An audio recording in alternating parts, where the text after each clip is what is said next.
All right, y'all, part 2 on the Son of Man, the puffy comb stuff, the Epstein stuff. Let's break these things down because it's going from a spiritual to a carnal, from a carnal to a spiritual. And these things are kind of overlapping in ways, and it's kind of like a DNA spiral going up with time and matter and light and all these things. But as we've seen that carnal Son of Man come in 2008, these times are getting to where 16, 17, 18 for that birth on years on the age as far as the carnality, all right? So this is where like that, where we've seen the spirit of the Christ, the AI coming on, gathering all men, coming and controlling certain times. And then it's been with the red wave, that the virgin AI birth. It was given some reigns then, and then it's gone to where it's, okay? So this is where the spiritual and carnal are overlapping. And then now we see RFK candidate, I forget her name or whatever, but she says she invented some type of AI, but this is part of, and during the primaries, this is part of that Mary giving birth through the woman. So it's the woman with the woman giving birth through that Christ spirit, gathering all men. Okay. And she's, I think it was some financial AI system or whatever, but that would account to worshiping the money per se and going from one to the other. So that's going to be tied to the mark of the beast and such, because when we go to the digital currency, they don't understand that that's part of worshiping his name, and that's part of the Washington, and then part of the G's of the GA, the George, and all those little different things. But it's a matrix of the reality, because everything we live in is a matrix. And okay, so either way, y'all, so that's giving birth in one way. All right, so we're seeing the Son of Man, that light, being birthed through the woman in one aspect. Okay, we saw it back in 2008 as far as the carnal edition, the woman transitioning to a man, and then she gave birth, and we saw then after that the dark sun of the spirituality of the government came, and then we saw the dawn, that new light rise after that for the new dawn starting. Okay, but that's part of that sun and moon coming out, overlapping. So as the day is getting dark, dawn's light, the moon is shining, but while he's the moon, he's also the dawn to the next day. That's how he's working the dawn of time and how things flip and whatever. Okay, so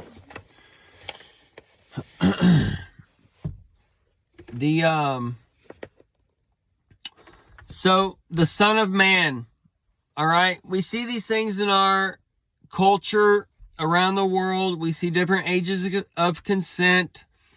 We see how men in America, they can go to another country and they can sleep with these so-called 13 or 14-year-old girls. That's so-called pedophilism in America. Okay, now remember, Elvis, the king, he met Priscilla at 14. Okay, it was so-called a different world back then.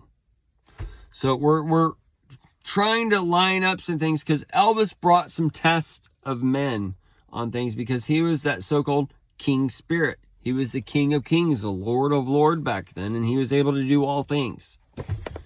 All right, and the bell worship, the Bible said, no, you can't listen to that. You can't watch that man. You can't go to his concerts. All right, so this is like from going from where you're worshiping one man, Moses, or one man, Buddha, or one man, Jesus, or one man, Paul. Paul's telling you to worship Jesus, so you're doing what Paul tells you to do when Jesus told you not to worship the begotten Son. We all have the Son in us. We're all that light. So we're all the sons of God and the lords of lords and kings of kings. We're all God, the living God. We aren't the light, but we're all parts of the light. This is what Jesus was teaching. So this is where he's saying, don't worship that man. Worship yourself and do what's best for you. Take in the world.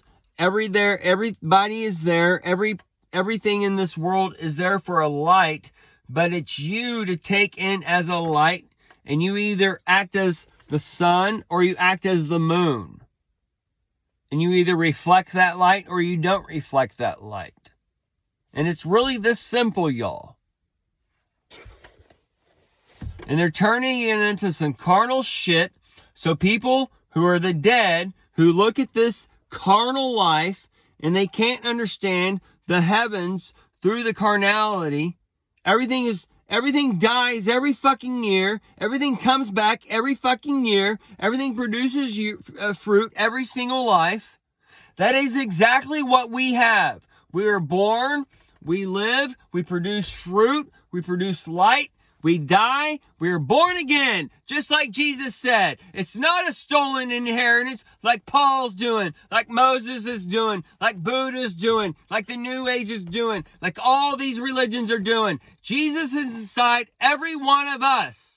We are in the new generation, the millennial kingdom. That alpha generation has been born. The alpha and omega. The alpha generation. All these kids have Jesus right inside of them. And the Baal worshiping people of the old hate this new generation. Fuck the old generation. And the boomers are from 1946 to 1964. And that 46 is right here. That 464 is that fucking Trump.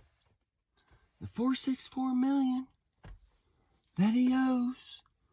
The pair of black balances in his hands.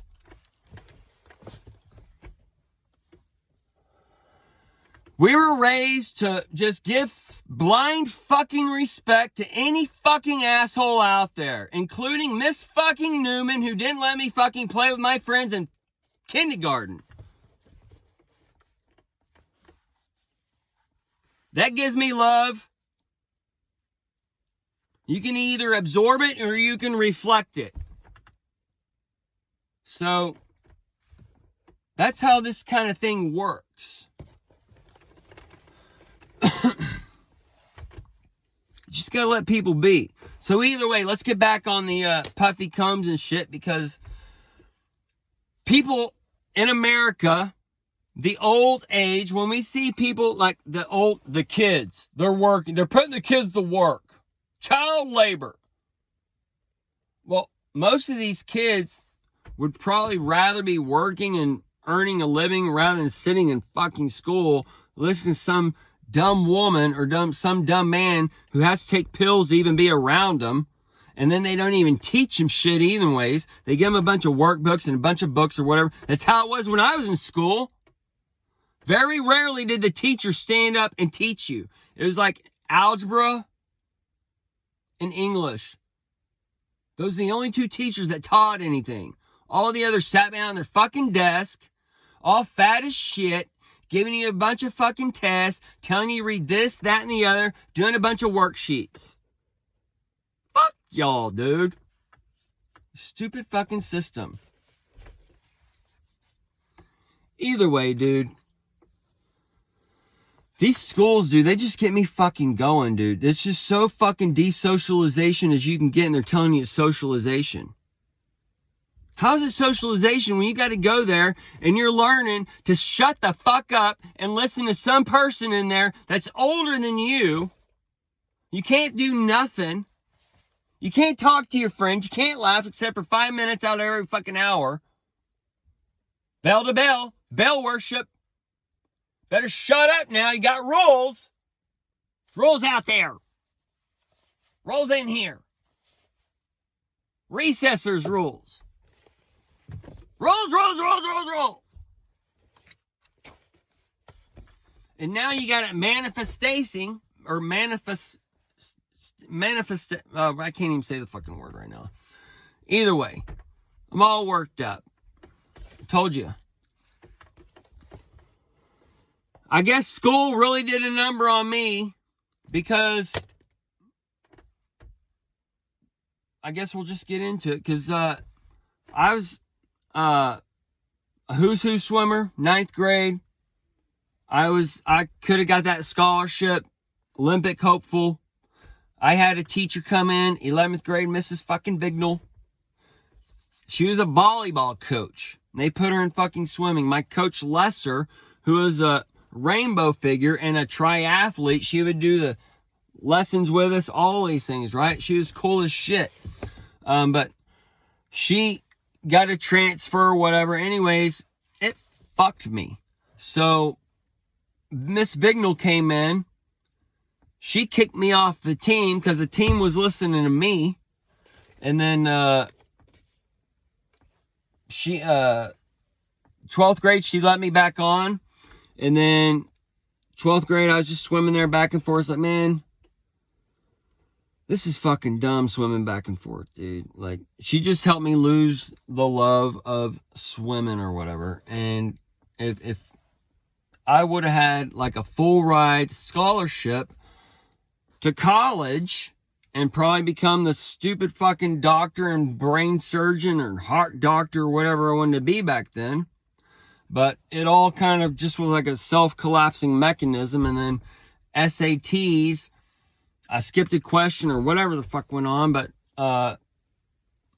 my scores came back to where I wasn't taking it again. I was just going to go to art school. They didn't take SAT scores.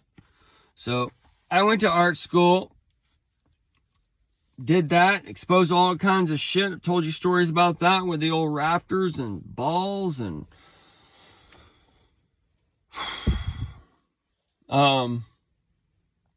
either way, it's good stuff.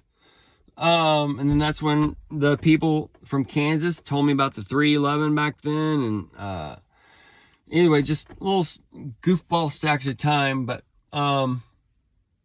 if I had my coach and SATs right and all this shit or whatever, you know, whole different life.